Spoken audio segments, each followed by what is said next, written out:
Salut à tous, j'espère que vous allez bien. Dans cette vidéo, on va voir ensemble 5 actions prometteuses à acheter en 2024. Mais avant de dérouler le tapis rouge, on a des records historiques sur le CAC 40, pas encore sur le S&P 500, mais cela ne saurait tarder. Et en me basant sur les règles des vagues d'Elliott, la vague 5 est bien en marche. Et je verrai bien l'indice américain taper les 5100 points au milieu du premier trimestre 2024. D'autant plus que nous serons dans une année électorale aux États-Unis qui, historiquement, est volatile mais haussière. J'ai deux scénarios de marché en tête. Le premier, c'est le soft landing, ralentissement économique ou récession molle, avec l'espoir que l'inflation redescende durablement sous les 2%, et le rêve que les banques centrales baissent les taux à des niveaux proches de la planche à billets. Et ici, on reprendrait le schéma classique avec les actions de croissance et les thématiques séculaires comme la transition énergétique, l'IA, le cloud, etc., etc., et de manière contrariant les pays émergents. Voici deux actions prometteuses qui pourraient profiter de ce scénario en 2024. Je vais commencer par PayPal. C'est une entreprise qui a profité du Covid parce que les gens, par peur d'attraper le virus, étaient forcés d'acheter des biens en ligne et les commissions coulaient à flot.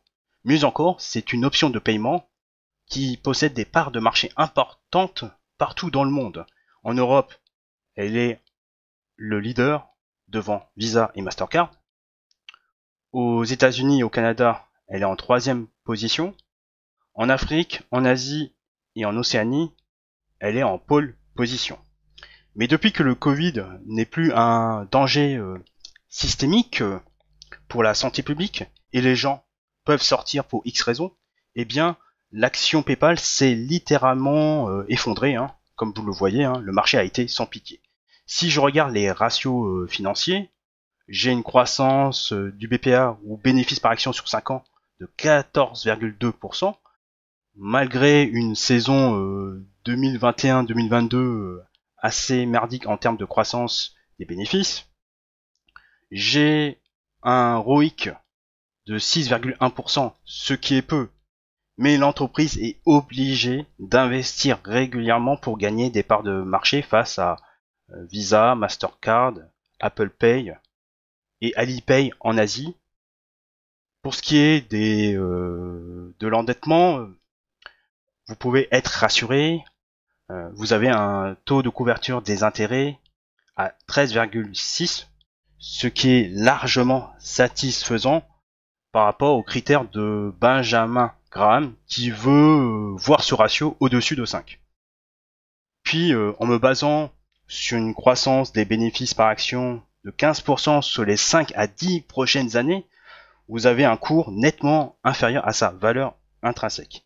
Ici, sur le graphique hebdomadaire, vous avez un biseau descendant où la pression baissière diminue d'intensité. Et si on parvenait à sortir de cette configuration à la hausse, en plus de la moyenne mobile à 50 semaines, eh bien PayPal reviendrait potentiellement au-delà des 100 $. Ce qui déjà correspond un peu à la valeur intrinsèque. Et sur le graphique, on jouerait également un début de vague 1 d'Elliott. Donc à plus long terme, le potentiel de hausse serait très très intéressant. Pas au point d'aller vers les ATH historiques. Mais si on pouvait démarrer une structure haussière par vague régulière, ce serait très très sympathique. Passons à présent à la seconde action en vue de ce scénario optimiste. J'ai décidé d'être contraignant sur la Chine, là où personne ne veut aller, et j'ai pensé à JD.com dont Walmart est l'un des plus gros actionnaires de l'entreprise chinoise. Et ici sur le graphique hebdomadaire, il n'est pas exclu qu'on revienne sur de nouveaux plus bas historiques, autour des 19-20 $, Sovana, tu es vraiment cinglé de proposer cette action, et pourtant, quand je regarde le compte de résultats, le bilan, le tableau du free cash flow, et les ratios qui vont avec, j'ai envie de dire que c'est le monde à l'envers. Vous avez une entreprise qui a plus de cash que de dette. La preuve, ici, le cash et la dette. 2, vous avez une croissance des bénéfices par action sur 5 ans à 13,1%. Un ROIC, retour sur capitaux investis, à 6,5%, ce qui est largement mieux que Amazon. Et pour ce qui est donc du taux de couverture des intérêts, comme je l'ai dit, le fait que l'entreprise a plus de cash que de dette, on va dire que c'est caduc. Et cerise sur le gâteau, vous avez un cours nettement inférieur à sa valeur intrinsèque. Et supposons que la prime de risque se réduit sur la Chine, eh bien les vendeurs à découvert seraient peut-être potentiellement en grosse difficulté. Et le marché va violemment réajuster à la hausse par rapport aux fondamentaux financiers de JD.com. Et là, le potentiel de hausse serait aussi élevé que celui de PayPal. Ajoutez à cela une entreprise qui est en free cash flow nettement positif depuis 2019. Et d'ailleurs, si je me trompe pas, JD.com vous verse un dividende. Le temps que je le vérifie, et il en verse depuis 2022 sur une base annuelle.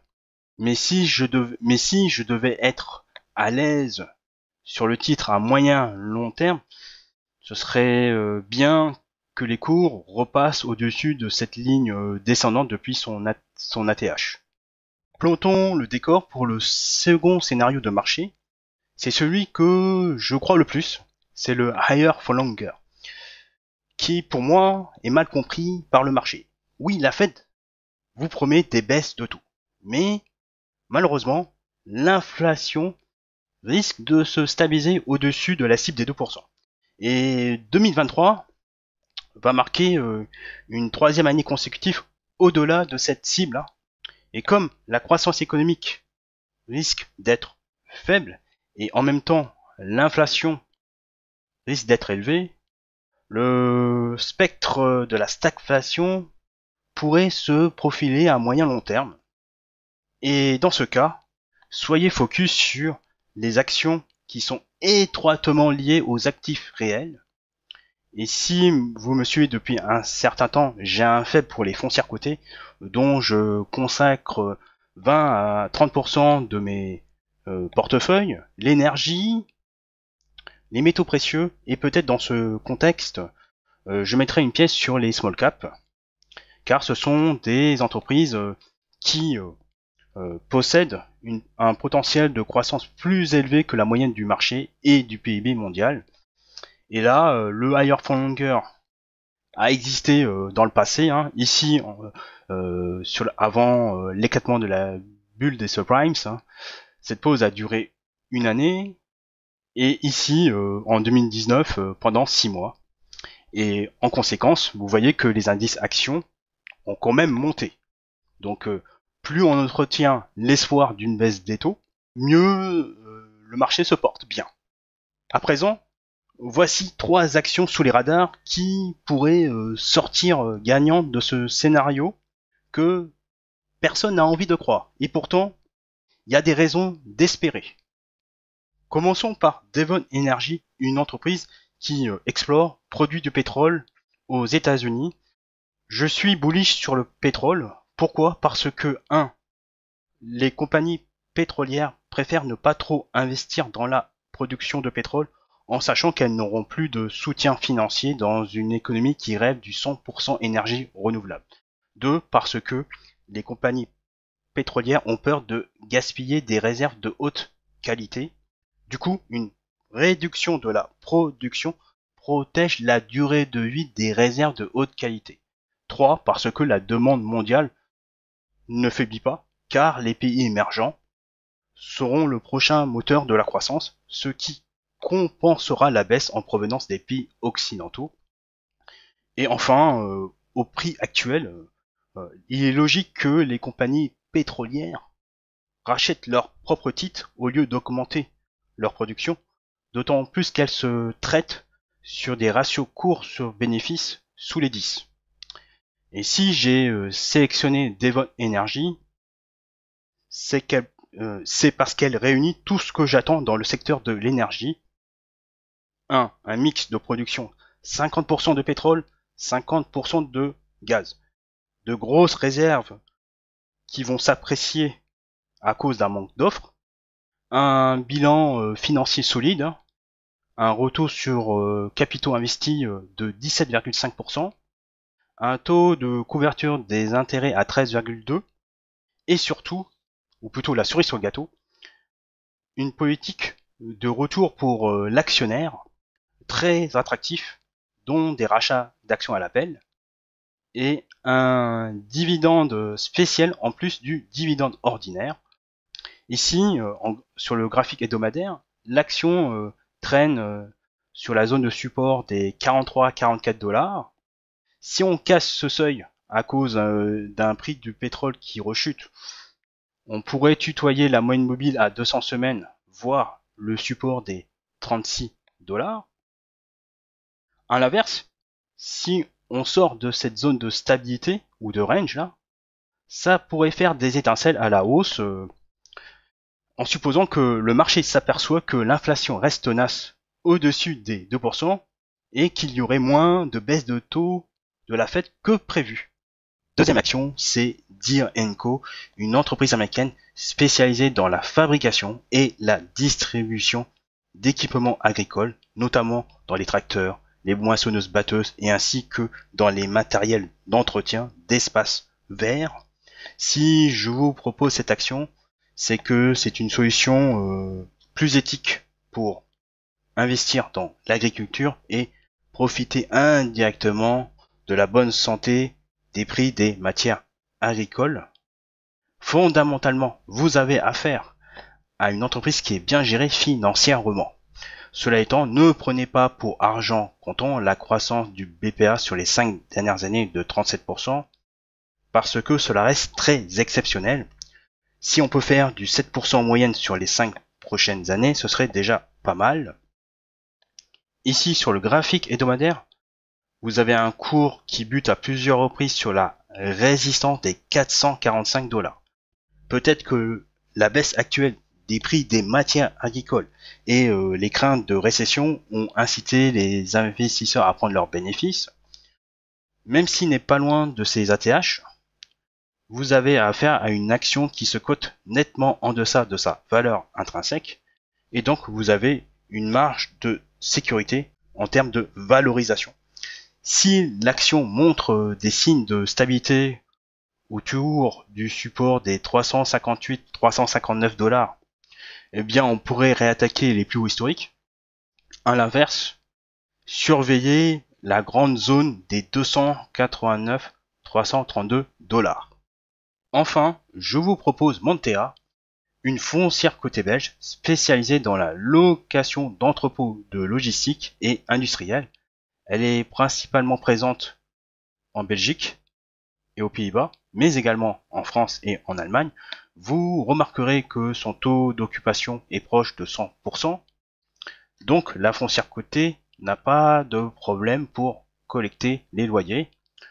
Le cours de l'action a pris le bouillon à cause de la hausse rapide des taux directeurs de la BCE, mais fort heureusement, ses revenus locatifs sont en constante progression et idem pour son EPRA action qui mesure la performance de l'activité opérationnelle de la foncière cotée.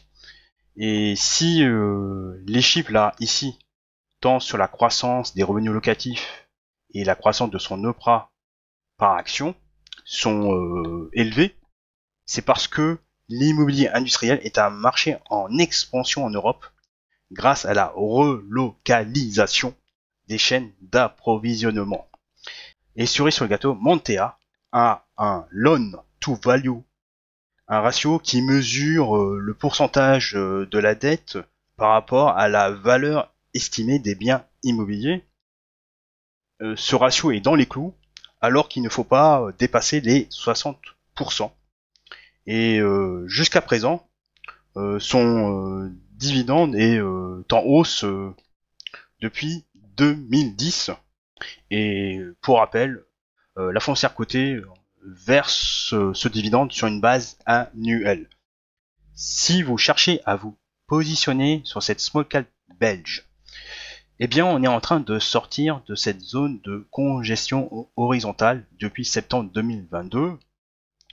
La moyenne mobile à 200 semaines pourrait freiner temporairement ce rebond en vue d'une consolidation salutaire sur les 78-79 euros. Et ensuite, on pourrait mieux attaquer les prochaines résistances vers les 100 euros, les 121-122 euros et dans un futur moyen long terme, les ATH autour des 136-137 euros. En tout cas, vous avez devant vous une foncière cotée qui profite d'une thématique très porteuse à moyen long terme. Et si vous souhaitez une autre foncière cotée du même type, pourquoi pas jeter un œil à Argan, et en plus elle est française. Voilà pour les 5 actions prometteuses à acheter en 2024. Elles sont abordables par rapport à leur valeur intrinsèque. Si j'avais une préférence, ce serait plutôt pour Devon Energy et Montea parce que l'inflation risquerait d'être tenace au-dessus de la cible des banques centrales à 2% et ces deux actions offrent naturellement une protection contre l'inflation à moyen long terme. Si vous avez apprécié cette vidéo, n'hésitez pas à mettre un pouce et à le partager sur les réseaux sociaux. Vous pouvez laisser des commentaires si vous avez des questions et des expériences à partager. Vous pouvez télécharger gratuitement mes 3 cadeaux surprises, les 7 règles d'or de l'investissement en dividende, le top 10 des meilleures actions à dividende pour préparer votre retraite, puis la liste des 7 meilleurs livres à lire pour débuter et réussir en bourse, en cliquant sur le lien dans la description sous la vidéo. N'oubliez pas de vous abonner à ma chaîne YouTube pour plus de vidéos sur les dividendes en cliquant sur le logo en bas à droite de la vidéo. Et sur ce, je vous dis au revoir et à la prochaine.